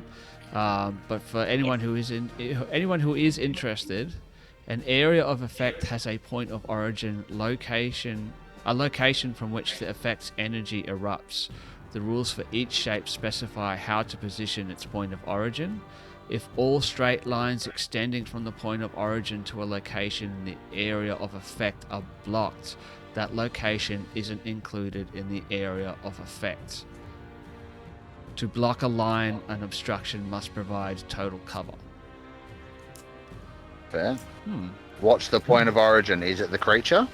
In this case? Would be. Yes, the point of origin, I believe, is an area of effect has a point of origin. Yeah, so that would be for Cone of Cold. He is the point of origin from that. Yep. So if I can measure a straight line anywhere from him to Veltari without being blocked by cover, he gets hit, yeah? Yeah, I think that's kind of how that is written here, yeah. All right. The sort of wibbly bit is it center of token? Is it edges of token? If I use edge of token, I can definitely still get him. If I use center of token, I can't. Let's have a look at total cover. However, if I use edge of token, I get Veltari, but I don't get the other guy, like the cultist guy. Can't be done. So, if behind more than 1 degree of cover, a target doesn't really specify what a Let's press total cover here and see what that says. Doesn't really specify what total cover actually means. Yeah. Anyway, I just thought that was weird. interesting. And yeah, no, me too. I like things like that. So look, we can maybe discuss this, but so like if Veltari wouldn't get hit, if you wouldn't get hit, neither would the cultist, but the cultist is definitely getting hit. So, you know, I think that's maybe fair trade. Yeah. That they both get hit. And I'm also going to include, because it is going to be kind of hitting the edges of this thing, it might have a bit of blowback. So I'm going to include the other cultist in the room who wouldn't have actually been in it otherwise as a balancer. How's that? Hey, works for me. Whatever. You target whoever you want to target. But yeah, I just thought that was just for the people at home, Whoops, for myself sorry, as well. that was me. I didn't mean to do that. What did you do? I accidentally moved the template. Hopefully I didn't. That's all good. It's fine. Did someone draw some pee on the ground there as well? Who was that? Yeah. That is the squashed person. Oh, Nice. It's just obliterated. Yeah. Oh dear. Hey guys, you might like how this ended up working out because both of those guys failed their saves. hooray! Nice. Yee. Yeah, so the one in the room with him is just like a complete icicle statue frozen in place, like wiped from full health to nothing in one blast. And the cultist that you're currently fighting, Veltari, he looks nearly wrecked. Yeah, like that's just like whatever the wounds you already did, you can see that they've kind of been ripped open by icicles starting to form in them, and he's bleeding out of them. That's not good for him. However, we have no more silence effects, so I can erase that. I got 13 with the Bardic. Oh, sorry, no, you did. Yeah, no, that was a pass. Yeah. My bad. Yep, no, silence is still up. Yep, all good. All right, so he does that. That's his action. Bonus action he can't do because he's cast a spell. Yes. Retaliation. When you take damage from a creature that's within 5 foot of you, you can take a reaction to make one melee attack. Now, Doesn't have to be damage from an attack. It's any damage. and take damage from a creature. So Nice. I'm gonna use your words, and I apologize for using these words. You said he was prone. You didn't say he got up from prone. He just He did spell at from the start ground. of his turn. He got up. Oh, did he? Yeah. God damn it, I didn't hear this. 'Cause I was like, I'm gonna get a critical. Sorry. All right, so there we go. So he's gonna retaliate. That's a 6. That's a 14 to hit. That misses. All right, there we are then. Yeah. God damn it. Yeah. Bugger. All right. Next up, a memory of Vecna. Oh, it's this one. Oh my. This piece of shit. How many of them are there? One, two, three, there's four, quite a five. few. There's few. 6. Yep. All right. I need to do some foggy stuff. Because that door is open, so you'll be able to see up the stairs there. Now, what's he got left? He's definitely already used that. Got that. You won't be able to hear that. You know what? You can see Veltari up the stairs there, the flash, the flit of a black robe that continues down the corridor there.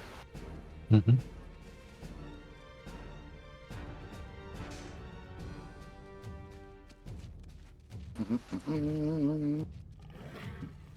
And yeah, cool. And then you can see the same figure flash back across that passageway and heading down the other side after he went down in the other direction. You won't have heard shit, but you saw that movement. Cool. That's him. Next one. This guy. Okay, this is the nearly dead one that's right next to Arnie Lizzie. Mm-hmm. He's gonna look at you and kind of hope for the best in that you really hurt his feelings. And he doesn't want you to be around anymore. Yeah, So he fair. just looks at you, sort of points back the way you came, and commands you to flee.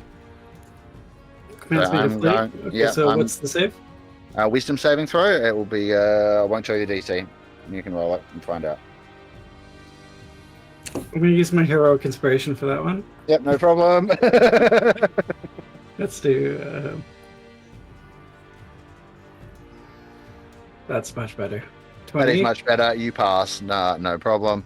And with that being an utter failure, you should have thought about that.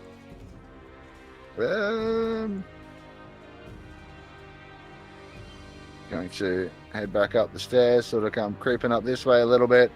See that there's still a whole bunch of trouble. Oh, also that spiritual weapon up here is gone now because its caster died.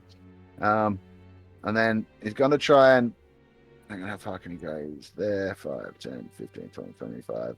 He's going to start trying to sneak sort of like back past behind this table and get past Doc Hovel, because Doc Hovel's like facing the other direction probably. Doc Hovel, he's not actually stealthing. He's just like moving. Yes? Yeah, speaking of which, I just remembered something. What's the amount of health I lost from passing the frosty thing? 16. 16. Okay. The first one, yeah. Now. Did you get hit by the second? Yes, I did.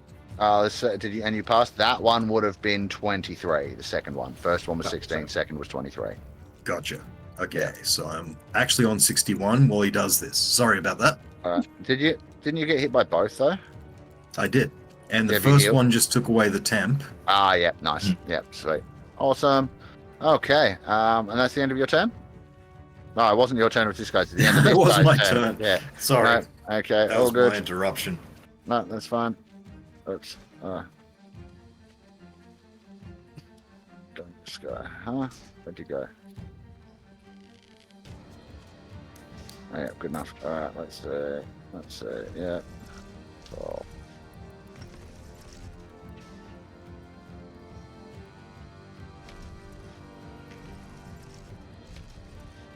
Veltari, you see a rather hideous looking creature appear at the top of the stairs. And then come dashing down them towards you. He makes it to there, but he can't do anything. He's dashed to get there. This creature is all just like, maybe there's a loincloth, otherwise it's just like rotting flesh, blood dripping from its toothy jaw. Here's a picture for everybody at home and for you guys. Oh, these are familiar. He's handsome. Handsome boy. Yes. I fought some of these recently. Yeah, see do I. Has anyone got a party trick? Trump Ghouls just want to supporters. have fun. Oh god. I love that one. I liked that. Oh, I so liked it a good. lot. Yeah, cool. It was very ghoul. Sorry. Anywho, Oh, that was wonderful. That was wonderful. I like how me and Quilek have just been standing in the corner. It's actually quite funny. Speaking of you and Quilek, Maurice, it's your turn.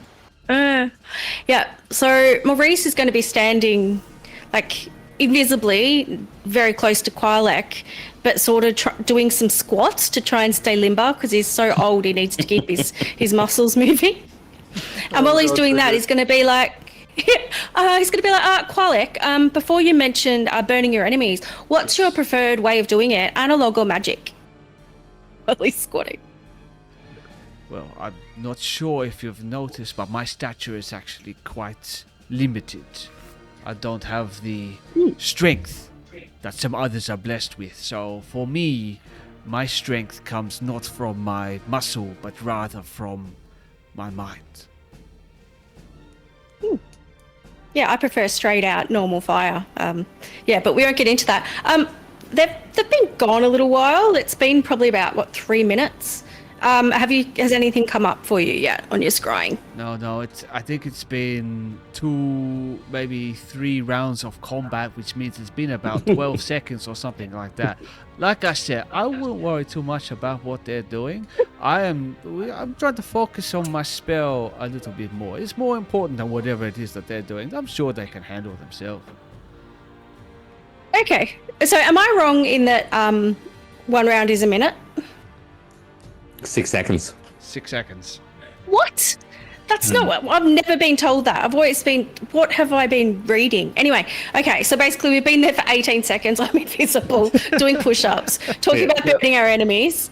And he's just not worried at all. That's it. Why is it every time you open your mouth to say something, I'm left with only more questions than I am answers? All right, Jem, I will say, if you really want to get in on the action... no, I don't. No? Okay, cool. No worries. Just make sure you're not being stuck there from me saying you couldn't telepathically communicate early on. Thanks for that. Yeah, it's more like I want to get in on the action, but Maurice doesn't give a shit. So Okay, cool, I have nice. to Yeah, stay no, with I the love character and stay in the corner. Yeah. If you don't already have inspiration left, you can have one, and if you already have one, you can give one to someone else for sticking to Oh, your cool. character like that. Yeah. Who needs one? Who's I'd say Voltaren. You probably need some. Nice. Yeah. Voltaren, that's you get become a his name. you get a Voltaren. inspiration from Maurice. Excellent. All right, thank you. May I say, for those at home, we are not sponsored by Bayer, and there are many other good rubbing things out there. Yes, Play there are many good and ones. moving right along. Yes. We are at it's nearly 20 past, so we're going to wrap soon. It'll be Arnie Lizzie's turn next. We might do a couple of turns to the next round, and then we'll wrap at 10:30. So, are you all good, Maurice? Anything else? No, he's fine. He's just going to keep asking questions of Quilek and annoy him, really. Yeah. I love it. I'm wondering now if this is less help, more distraction, and maybe it'll make the spell take longer. I'm joking, but No, do you know what? That might be valid, but I think Maurice is also like trying to give his magic, like he's doing creepy hand things while he's trying to offset the annoyance. So he's doing his squats and doing creepy hand movements. It's great. Nice one. Okay, cool. Yep. Oh, that. Nice. All right, Arnie, Lizzie, you just probably would have seen. Yeah, you saw that guy get a little bit frosted. Right. Oh no, he ran away. He got very frosted and then ran away after trying to tell you to run away. I'm going to chase him up the stairs. Mhm. And so I can see him and I can see this other guy. And then there's the ghoul as well. Yep. And so I'm going to do a Tasha's Mind Whip. And I'm going to up-level it so I can target all three of them. Fancy. Rizzy's stepping it up. So is it it's going to be an intelligence saving throw. They need to beat 18. Okay, no problem. Let me select that one, and that one. Quick rolls. 15 damage. They will have advantage on their save because it's psychic overload. And is it double damage? Can I just highlight something? Yeah, we have psychic overload at the moment as well. Yep, so it's psychic. So the psychic damage, so that would be an additional D8 of It's force double damage. They have vulnerability to it, I think. Oh, So wow. it ends up being 30 damage if they fail. And Mhm. yeah. What's your save DC? 18? 18 intelligence. Cool, rolling. The ghoul succeeds, believe it or not. What? Yep. Oh, I thought it was Can I do a I think I've got a trait that I can use my reaction to Cutting words. cut someone's performance Cutting words? down. Cutting words. Not cutting words. It's a trait connected to my bardom. It is unsettling words. Yeah, So nice. yeah, I'd like to use a bardic inspiration to. Oh no, sorry. I need to use it as a bonus action during my turn. Never mind. Okay. Well, it is your turn. Right. No, but it would be on their next saving throw. So it's I can't do it. You meant to do it before. I meant to do it Yeah, before. okay. I think it's supposed to. Because cutting words does the same thing. So Yeah. it's Okay. supposed Cool. to differentiate these two things. Yeah. Well, you still do a whole bunch of damage to the ghoul. It's now looking not very good at all. Like it's got just like whatever brain matter it had leaking out of its ears. Yes, Gemma? We have another 1d8 of force damage as well because of the psychic overload card. I just so doubled I it. rolled- Sorry, I rolled I an- did that wrong then. Sorry. I doubled it instead of adding a D8. Well, we can So, see. Yeah. we'll just leave it like that. That's fine. Thanks, Jem. Okay. yeah, That's all right. I forgot it wrong. I mean, I remembered it wrong. In addition to the damage that they take, so it's half damage if they successfully saved. Yep. In addition to the damage they take, they lose their reaction, and on their next turn, they have a choice between moving, an action, or a bonus action. They can't do the three; they can only do All right, one. and that's only on those that failed to save. That's only on those that failed to save. All right, They so the failed two to that save. failed died. Oh, awesome! Yeah, the other one succeeded, so it's fine, but it's on like bugger all hit points. You can see there's just like brain, goop leaking out of its ears. It's already rotten, like there's nothing to it. But Like, yeah, not good. So that was very, very successful. Well done. That's the end of my turn. Okay. Next up, we have this one.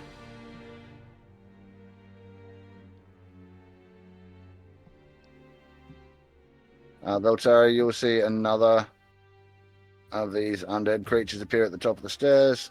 Just waiting for the height to go off. And it's also going to run down to here, once it gets to there. And then takes 2 more steps down. This one gets up close to Doc Hovel, but again, doesn't attack. Moving right along, that guy's dead, can go out of the tracker, so is that one. This one here. Okay.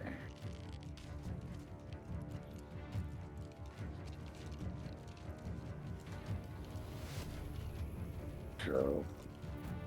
All right. We still have a few minutes. Qualak. Yeah, I think imagine Quilak's still holding this crystal sphere in his hands. He's having a conversation, going back and forth a little bit with Maurice, as Maurice is like doing his calisthenics invisibly somewhere in the corner of the room. Quilak sort of pulls out those tokens. I think it's the letter and the blood-stained rag that Maurice found earlier, and he holds them out. And he's like, "Here, make yourself useful. Hold on to this. Hold on to these."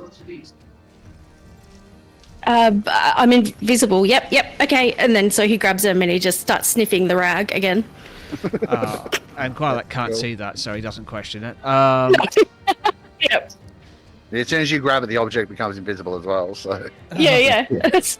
Quilak just continues to wave his hand over the top of this over the top of this crystal ball, and you can see like his eyes roll back into the back of his head, and now you can only like see the whites of his eyes, and he continues his arcane incantations in this different language. And as he does so, maybe we can see like tiny little black tentacles begin to manifest along the edges of that crystal sphere that he's holding, and they're like bleeding out from that black maelstrom that was pulsing within the sphere. Very and nice. They begin to pulse in tune with that pulsing energy within the sphere, and every time it pulses they writhe and like start to grow outwards and upwards. Some of them start to like just very gently, lightly brush the ends of his fingertips as he like waves his hands over the top, and that'll be the end of his turn as he continues casting his spell. nice. Doc Hovel, you've got a ghoul in your face. What do you want to do about it? Well, I ain't afraid of no ghouls. I'm going to surgically remove it, if I may. You can certainly try. Okay, well, let's roll for surgery. It's a modest 20. That will hit. Okay, and we can roll our slashing. Oh, plus the other two. Doing them as well. Eldritch Smite and Life Drinker. Now, do you have to mark stuff off for those? Either of them? I'm pretty positive that they're each just once a turn. I'm going to check Checking that. now. Yes, they are just once a turn. No tick off. Yeah, so yeah, I did that damage, and my life drinker gives me 5 back. Nice. Geoff, Yeah. Eldritch Smite. Once per turn, when you hit a creature with your pact weapon, you can expend a pact magic spell slot to deal an extra 1d8 force damage, plus another 1d8 per level of the spell slot, and you can give the target the prone condition if it's huge or smaller. So when you do your spell slots are what, level 5? Yeah. Holy crap. Okay. I So didn't you do realize a that. 5th level, so you do 1 plus 1 for each level of the spell slot, so it's so 6. It's normally 2d8, and it should be 6d8 at your level when you do this. Right. Yeah. It should auto. So that means do I've that been motion. kind of cheating the whole time using. But you this also thing. haven't been getting the full damage, so it works out. Like you've been getting more robbed, really, than anything. So yeah, Life Drinker is every turn, is once per turn. This is once spell slot cost once per turn. Gotcha. It's like a Divine Smite, yeah. In that case, do you mind if I just take back my Eldritch Smite? Yeah, and go ahead. That's fine. Yeah. Yep. So you can just do the I Life complete Drinker. mess up on my behalf. Yep. What kind of damage is the Life Drinker? Good question. It is checking Necrotic, Psychic, or Radiant, my choice. I'll probably take Radiant. Yep, cool, no problem. Doesn't have any extra If effects. you do psychic, it gets an extra 1d8 of force damage. Probably. Oh, damn it! What? That is true, Yeah, actually. Psychic. Yeah. Let's go Yeah, do Psychic. Psychic and roll an extra d8. You can add some extra damage. That's fine. Okay.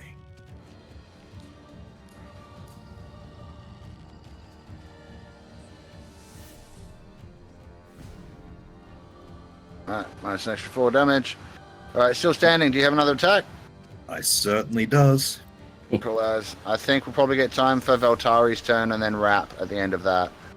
Oh, come on, let me hit Oxtail. Yeah, let's Okay, do Flower alright. Child. Alright, Yeah. we'll do it. If Sven's cool with that, because he's the one that has the 10:30, All yeah, good, we'll man. run it down to Flower Child's turn and including Flower Child's turn, and then we'll end it there. Cool, awesome. Okay, excellent. Well, that's a 16 to hit. That hits. Rolling to wound.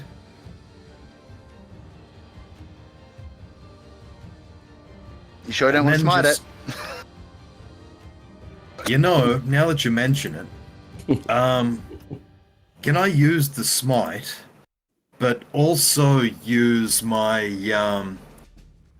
what do you call it? The other inspiration that we got The from hero the start point? of the hero point. Yes. You can use, yeah. What do you want to? What are you trying to do? I'll say that straight up. You can just do it without a spell slot if you're going to use a hero point. Let's do that then. All right, cool. 68 extra damage. How much? 68. Oh, fuck. And if you roll bad, it's only Yeah. 13. It's still enough to make this thing completely disintegrate after you slice it from like top to bottom with your scalpel. So yeah, that one's not just dead; it's gone. Very nicely done. I believe you still have a bonus action left. I do, and movement. I'm going to use both to move 35 is my total movement. Getting close to the kid. Yep, And no problem. going back to my paladin route, so I'm going to... let's not use that joke. Okay, so... using 4 healing light again. Confirm. And You it's- don't have to be next to him to do that. I know I don't, but it's way better if I just pull out this syringe from my medical pack, make sure there's a little squirt at the top to get the air bubbles out, and jam it into him to give him that healing. As I turn because he heard Flower Child fall, so I'm going to turn him again. Yeah, pretty risky maneuver with Yeah. with Flower Child 3. That's it. Okay, that's it for you then, Doc Hobble? That's it. That's all I can do. Alright, Voltari. Sorry, Voltaren. So, is it just the ghoul in the room with me now? Yes. Okay. I want to try and do something because I want to use my the big move, the big dog move. Yep. So we got Doc Hobbles in the room directly in front. From there to there's 25 feet. Okay. So, probably the only person in the room that would be able to see at this stage would be Arnie Riz, the Riz machine in the corner. The Rizmeister General. Altari, if you were looking at him and he feels it, but if you were looking at him, his eyes start to flicker. So that sort of like general color that he has gets that sort of like electric frizz to it. Almost looks like him himself is flicking between like an ethereal plane and this plane.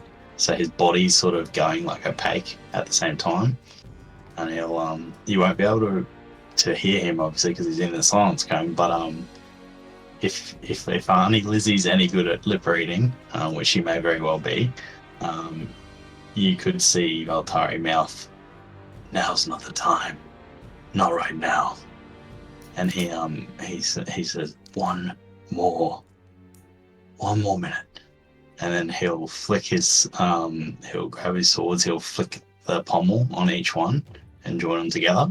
Nice. And you'll see this, like, you'll see the scimitar gets like sort of like this electricity sort of look to it. This is a short sword, sort of, he just sort of jams it right up alongside it, and the scimitar itself extends probably like another half a foot, but gets thicker as well.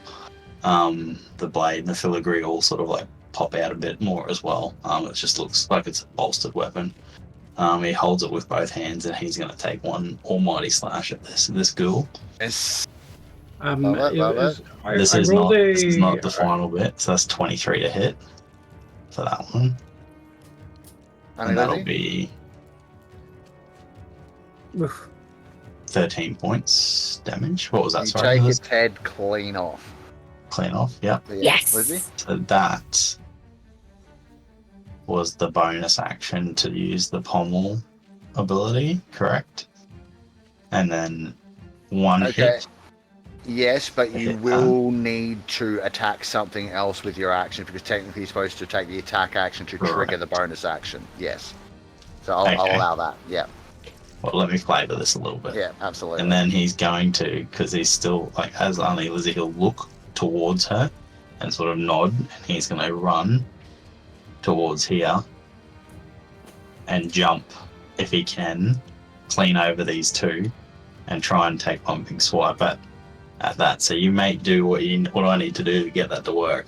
Okay, 1, hero point. 2, Sure. athletics check. Sure. Dex? Well, athletics. No, strength, so athletics, yeah. Jumping, right? Leaping over something, you need the strength to do that. Acrobatics is more about landing well. Did Maurice give me something before? Yes. Yes, extra regular inspiration, so you can roll with advantage if you like. I will. Yep, go nuts. I really want this to work. So do we. I think we all do, really. Yeah. Yeah. 16? Yeah. All right. Yeah. So that's going to get you there. What I will say is that as you come down, you're kind of starting to land on top of 3. All right. So it's going to be up to you after these attacks whether you kind of stay there or jump off. Well, let me just flavor this, because I will not be here next week, everyone. Oh, that's very cool. That's very cool. So he will bring it down, much the same as how, if anyone is a fan of Final Fantasy VII, Cloud Strife brings down Buster Sword. Yeah. Very heavy-handed, and take a giant swipe to hit at this creature, at Mr. whatever that dude's name is again, Octu. Oxtail. Oxtail. Oxfam. So he's just gonna go and take a big Oxalotl. swipe. So that'll be 26 to hit, if that will hit him. Definitely it's Oxford University. For a further 13 points on him. And as he hits, the impact's there, and the guy takes the damage. But if Flower Child notices, it's almost like he feels like a ghostly figure pass through him, and then Valtari's not there anymore. nice. Wow. Nice. Yeah. Well That's very played. cool. I love that. That would have been an epic point to end, but we are still going to carry on to Flower Child's That's turn. good. That's fine. I just wanted to get him out of there. Yeah, no, That's cool. beautifully done. Thank you very much, Rob. Appreciate that. All right, so there are a couple of things I've got to do before we get to Flower Child. So this one, I'll be quick about it. Yeah, cool, no problem.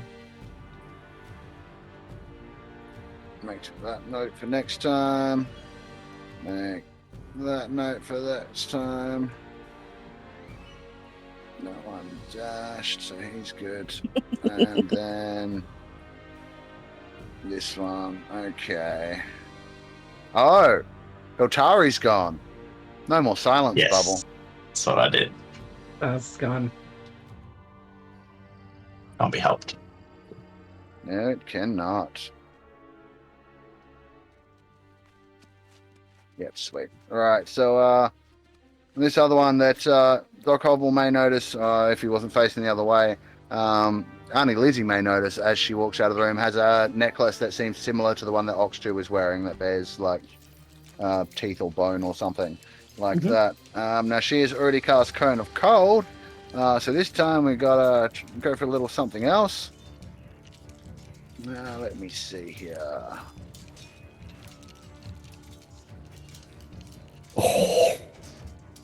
Oh. So let's try. Personal favorite. Is gnome. Counterspell. Counterspell, Yes. eh? Very nice. Okay. I'm trying to position this in such a way that I don't want to hit Ox2, not because it's a friendly NPC, but I kind of want to leave him for Flower Child to hit. So I'm going to put Can you it... give me a Constitution saving throw first? To Yes. save you. Yes, absolutely. We can do that. The DC All is right, 18. Okay, let's go here. Holy shit. You know what? No. You give me one. You're going to counterspell my counterspell? Yes, they are. I can't spell that. Oh, okay. Already You're not in the room. I counterspell that. I counterspell. I'm barbarian counterspell. I am. I'm in the room and I can counterspell. Can you? Then do I it. do have the spell and the slot. Fucking do it. Wow. Done it. Okay, so I'm gonna roll first. Okay, Okay, you don't even ignore the roll that I just did. Okay, yeah. All right. So first, I'm gonna roll against. So wait a minute. Auntie Lizzie, I cast. Lizzie counterspelled. I counterspelled. You counterspelled. All right. So you're counterspelling my counterspell. I need to save. I'm rolling a Constitution save. What's your DC, Geoff? Oh, good question. Good question. It's My really DC important. Spell save is DC. 16. I just passed. Ooh. Oh, All right. Okay. So So you now, Lizzie, you need to roll one. DC is 14. okay. I pass. You pass. Your counterspell succeeds. The fireball fails. Boom. Oh, Nicely yes. done. Well done. Nicely done. And That's then great. this one here that just cast that turns to look at you with a scowl, like you would like a withering gaze. And you notice in her demeanor like that of perhaps a noble, which is a bit strange for cultists perhaps, but like she fixes you with this gaze. And let me see how far she moved. That's as far as she can move. Does she have a bonus action? That Your nobility doesn't impress me. I've slept with all sorts of royalty. I'm just going to Love join in that. and say, yeah, why don't you look at what the orcs call nobles? Oh Jesus! and They with call them that, nibbles. 3, you're up. All right, so I am just gonna unload on this guy. Yep. That's a 16 to hit. That absolutely hits. He's. Oh, you know what? No, it doesn't. Shield. Okay, cool as. Yep. That's his last one. All right, so I'm gonna use my heroic point to try and get an advantage to hit on Well, this. you already. Oh, I can't. No, because you No, I want to can't. have. Why not? Because I'm using reckless and I have to lose it, so I can't have like a double. No. But it's your hero point. Yeah. Your hero point is the thing that lets you bend the rules. Okay. So yes, cool. you can. You may absolutely have advantage. So here we go. So let's give it an advantage. Oh, that's fucking worse. There we are. So I missed that cunt. That was an advantage. That was a. Oh, you mean on that first attack? Yeah. Okay, that- I thought you were going to do it on your second attempt with your second Oh, attack. no, I'll do it. Like this is my second attack. That's the thing. That's a 21. Okay, the 21 just gets past his shield. All right. So how I flavor this is, as he puts the first one comes up and I hit against the shield and I it stops. This like look of slight confusion comes on 3's face as he tries to grab the shield and pushes the shield, like uses all his strength to push the shield to the side, even though you possibly can't. But he's using heroic point to push it. Yeah. And then I'm just gonna go. Boof. No, I say you literally, because shield, I see like a barrier that pops up around him, right? So you've literally reached your hand into this arcane barrier, ripped it open, and then it's gone smash straight through it. Love it. Yes. So Oh, it's just kind of causing me dramas. Come on, bud. Let's go. Come on. It's taking ages. It's alright. We'll get there. Come on. 27. I don't think 3d6 rolls that high, but... So what I can do is I'll just roll real dice in front of me. Yeah, go nuts. That's Because fine. it's fucking right. thing. Absolutely. So I have 3d6 Yep. in front of me. That is 12. Uh-huh. I have a d10 for the brutal strike, which is a 1. And then I have a 13. d8. And that's a 7, 8, 9, 10, 11 points of damage on top of that. So, tell me, Sevs, for the last moment of the game, we are going to sign off and do our thank yous as soon as you finish this description. How do you want to do this? So as the pipe hits him, it hits him to the side, and he uses a brutal strike and smashes him up against the wall, and he can use his extra thing that he can walk without getting an attack of opportunity. And as you can hear the pipe drop as he puts his hand in his lower jaw, and he puts his hand up the upper jaw, and as he pulls, Doc Horval can see 3 just go really close to his mouth, and as the guy's tongue is out, he bites his tongue off. Oh gosh, deadly. Oh, And for everybody that's there for a reason that you will find out later. Use of tongue. Did the kid just do that? He totally did. You know what? I want one final roll from Doc Hovel. Give me a perception check. Oh, okay. I get the last roll of the game. How cool is that? It's a +0. It's fine. 7. It's not a hard roll. Okay, even with a 7, some of the blood, like you're kind of stunned by this whole thing, and your eyes are kind of randomly following some of the blood splatter, and you notice a diamond sitting on the ground next to where this just occurred. And that, folks, is where we will end it for the evening. And my diamond.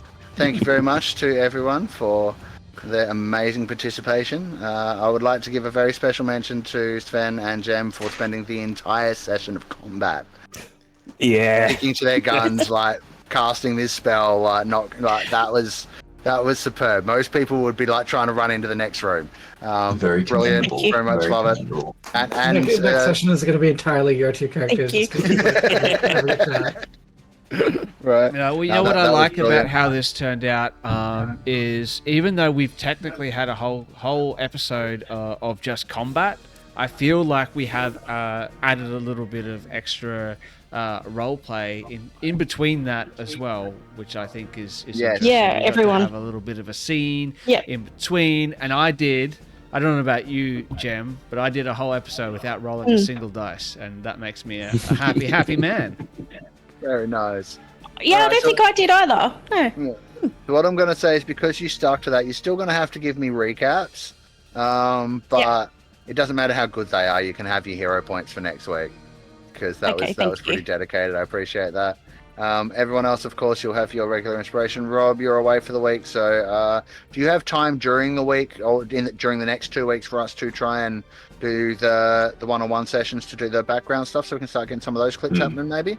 Yeah, June 13th, 14th. I should be good, I think. Yep. All right, And cool. then- Sounds good. Awesome. We'll catch up then and see what we can do. Awesome. Well, thank you very much to everybody. Thank you to Tabletop Audio for this amazing ambiance. Thank you to Sven for doing all the technical stuff and making the stream happen. Thank you to all of my lovely players for being here and being amazing. Great role players, great at D&D. You guys are heaps of fun to be around as well. So that's really, really cool. Thank you. And finally, I'd like to say thank you to all of you at home. It's been wonderful to have you along, watching us and joining in on the adventures and getting the cards happening for us. This is what we're here for. So thank you very much. We'll see you all in a week's time for the next episode of Vecna, Eve of Ruin. Thanks, everyone. Thank See ya. you. Good night, everyone. Yes, make sure you join us again. We'll be here again on Monday night as well at 8:30 p.m. Australian Eastern Standard Time for the next episode of Beck and Blackest Night, which is our Curse of Strahd campaign. If you haven't checked that out, you can catch up on all the previous episodes on our YouTube channel as well, which you need to do all the subscribing and following and all that nonsense. And while you're at that, if you're watching this back on YouTube or on TikTok or wherever the shit this ends up, make sure you follow our good friend Nightbeard on Twitch as well. He's currently sitting on 196 follows and has a goal of 200. If we don't hit that goal by the end of the week, no more D&D. I'm switching to Pathfinder. Oh, You can. If you're switching to Pathfinder, I'm switching to 3rd edition D&D. No, we're switching to Pathfinder. This will be this will be a Call of Cthulhu stream as of next week. No, I'm joking, but please do follow Nightbeard on Twitch. And at 196 at the moment. I just checked. yeah, so 4 more to go. Getting close. Good night, everybody. Thanks for joining us. I'm gonna We'll go do see that you all now. again next week. Make sure you check out all the previous episodes on YouTube, and may all your 20s be dirty. Good night, everybody. Yeah.